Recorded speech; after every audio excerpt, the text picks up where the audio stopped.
Hello friends, नमस्कार। देखिए, एक नई कुंडली अध्ययन के लिए आई है। इसका अध्ययन करेंगे। ये मेरे कमेंट बॉक्स में आई थी। अगर फ्रेंड्स आप भी अपनी जन्म कुंडली का अध्ययन कराना चाहते हैं तो डेट ऑफ बर्थ पहले से और स्थान जरूर डालिएगा कमेंट बॉक्स में, और चैनल को सब्सक्राइब भी कर लीजिएगा, जिससे आपको पता चल सके कि आपकी कुंडली का अध्ययन जो है हो चुका है। फ्रेंड्स आइए देखिए। फ्रेंड्स, ये कन्या लगन की कुंडली है, और कन्या लगन के जो स्वामी होते हैं बुध होते हैं, जो कि लगन में ही बैठे हुए हैं। तो इस प्रकार से सूर्य, गुरु और बुध यहाँ लगन में ही बैठे हुए हैं। सूर्य और बुध का बुध दैत्य योग यहाँ पर लगन में बना हुआ है, और सूर्य जो है लगन में कारक होते हैं और गुरु भी कारक होते हैं फ्रेंड्स। और दूसरा कन्या लगन जो होता है मैनेजमेंट का लगन होता है। मैनेजमेंट बहुत अच्छा करना जानते हैं इस प्रकार के व्यक्ति। जब भी कन्या लगन के जो व्यक्ति होते हैं मैनेजमेंट में काफ़ी अच्छे होते हैं, और बुद्धि भी काफ़ी तेज होती है, तेज तरार होते हैं। तो इस प्रकार से। और दूसरा, खूबसूरत चीज़ों का बहुत शौकीन होता है बुध लगन के व्यक्ति। भूमि तत्वीय लगन होता है ये। और दूसरा, सूर्य जो है कन्या लगन में कारक नहीं होते हैं फ्रेंड्स। और गुरु जो है यहाँ पर वैसे तो लगन में कारक होते हैं, लेकिन देखिए केंद्र के स्वामी है, और केंद्र में ही जब गुरु बैठते हैं तो केंद्रापति दोष भी लगता है। इस प्रकार से गुरु जो है यहाँ अच्छा परिणाम नहीं दे पाएंगे, क्योंकि लगन में बैठे हैं। वैसे तो अच्छा परिणाम देना चाहिए था, लेकिन यहाँ संघर्ष की स्थिति व्यक्ति की बहुत बढ़ गई है। व्यक्ति ने बताया है कि उनकी संघर्ष की स्थिति से जो है पीछा ही नहीं छूट रहा है। आर्थिक स्थिति भी उनकी बहुत खराब है।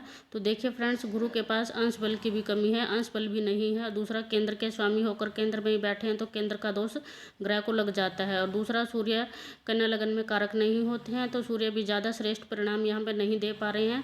और दूसरा देखिए, सूर्य जो है व्ययपति भी बनते हैं, तो इस प्रकार से व्यक्ति जो है अपने खुद को ही, व्यक्तित्व को जो है व्यय करने की स्थिति में आ जाता है। देखिए, व्यय भाव के स्वामी जब भी लगन से संबंध बनाता है तो अपने जीवन को ही निरर्थक समझने लगता है, उदासीन हो जाता है व्यक्ति, क्योंकि कोई भी कार्य व्यक्ति के जो है समय पर नहीं बन पाते हैं।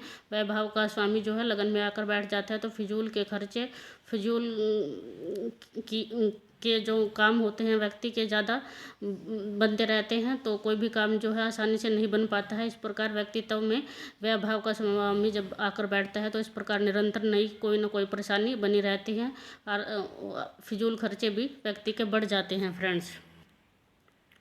वैसे तो अगर सूर्य और गुरु जो है यहाँ पर अच्छा परिणाम दे भी देते, लेकिन दूसरा अंश बल की कमी है ग्रह में। देखिए, गुरु में भी अंश बल बिल्कुल कम है, और सूर्य में। और दूसरा, जब भी सूर्य जो है साथ में बैठ जाते हैं लग्नेश के, और गुरु भी साथ में बैठ गए हैं, तो इस प्रकार इनमें तात्कालिक मित्रता भी जो है फ्रेंड्स नहीं बन पा रही है।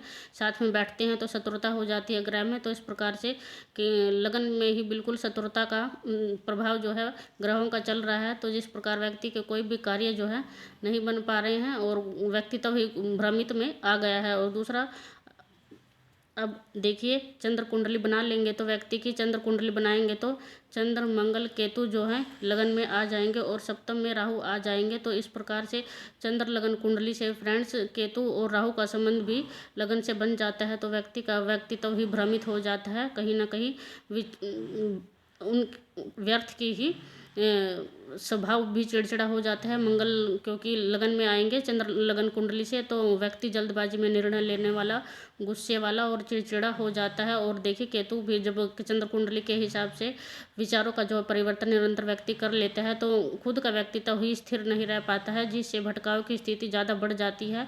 तो इस प्रकार से पूरी कुंडली में ये स्थिति, और जब खुद का व्यक्तित्व ही व्यक्ति का कमज़ोर हो जाता है, तो निर्णय तो अपने आप में ही गलत साबित होते हैं, और व्यक्ति किसी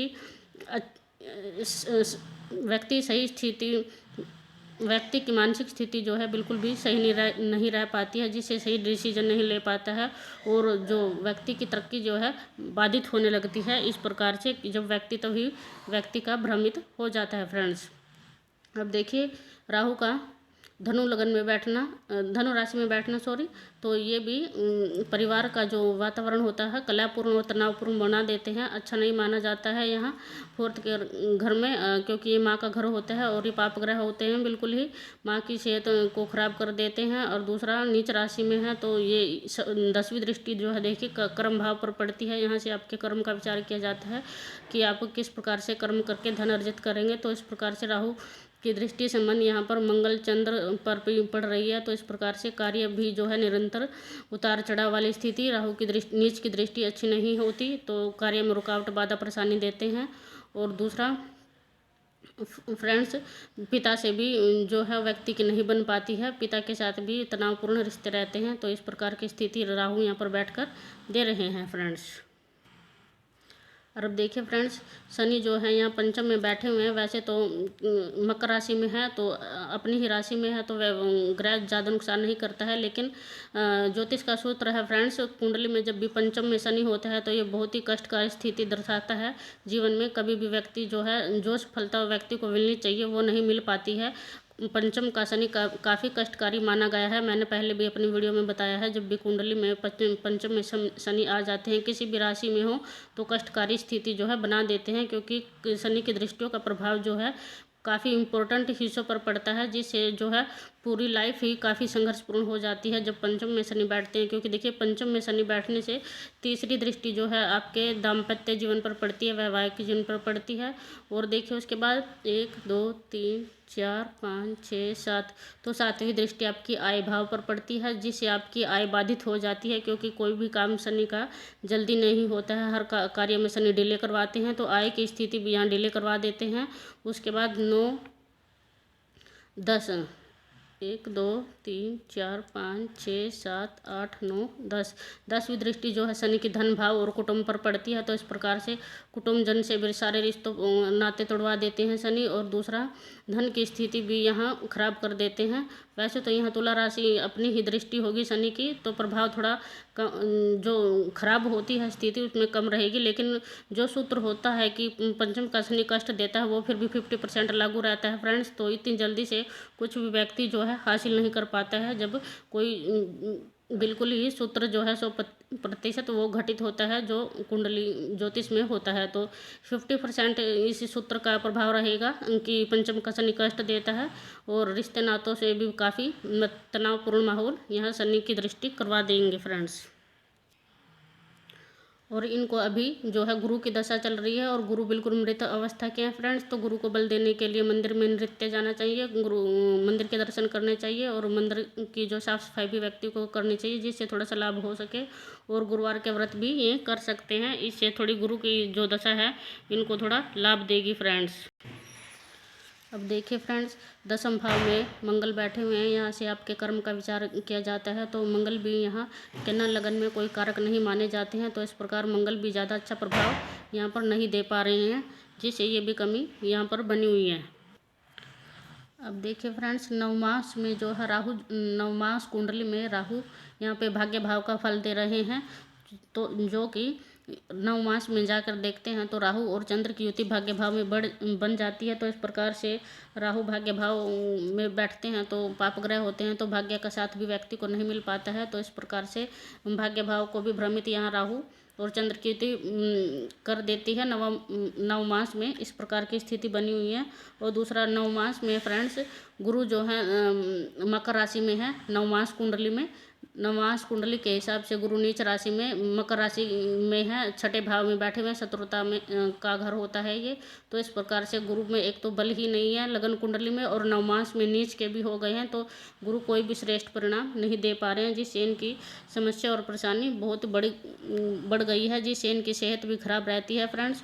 और ये विदेश भी जाना चाहते हैं, तो अगर विदेश जाने के तो फिर भी यहाँ पर योग थोड़े से बने हुए हैं, क्योंकि शनि जो है अपनी ही राशि में बैठे हुए हैं। और जब बीच राहु जो है 4th घर से संबंध बनाते हैं, तो व्यक्ति कहीं ना कहीं विदेश जा भी सकता है, क्योंकि देखिए 7वीं दृष्टि यहाँ कर्म भाव पर पड़ती है, और 7 8 9 और 9वीं दृष्टि का संबंध जब बनता है 12वें भाव से, तो राहु कहीं ना कहीं विदेश जानने के लिए ऐसे व्यक्ति जो हैं आकर्षित होते हैं। राहु का संबंध जब भी 4th घर से बनता है, तो इस प्रकार से वैसे भी देखिए आपके अष्टमपति मंगल बनते हैं, जो कि यहाँ कारक भी नहीं होते, लाभ कर्म भाव में बैठे हुए हैं। तो इस प्रकार पंचम में शनि का बैठना, तो कई, और गुरु भी नीच राशि में है, तो कहीं ना कहीं इस प्रकार की स्थिति कुंडली में बनी हुई है कि अगर व्यक्ति बाहर जाकर कहीं कार्य करते हैं तो ज़्यादा सफल होने की संभावना यहाँ पर बनती है, क्योंकि घर पर रह कर को और घर पर कोई कार्य,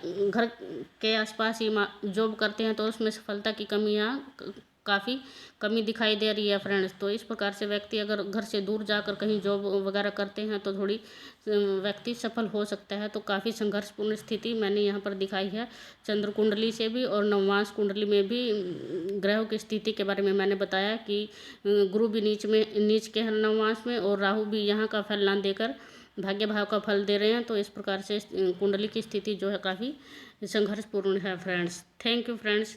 और दूसरा, जिस प्रकार से ग्रह श्रेष्ठ दिखाई दे रहे हैं बैठे हुए, तो इस प्रकार परिस्थिति बदल जाती है कि ग्रहों की अंश बल नहीं है और तात्कालिक शत्रुता में है साथ में बैठे हुए ग्रह, तो इस प्रकार सूर्य कारक नहीं होते। तो इस प्रकार जिस प्रकार देखने पर लगता है कि ग्रह अच्छा फल देंगे तो अच्छा परिणाम नहीं दे पाते हैं।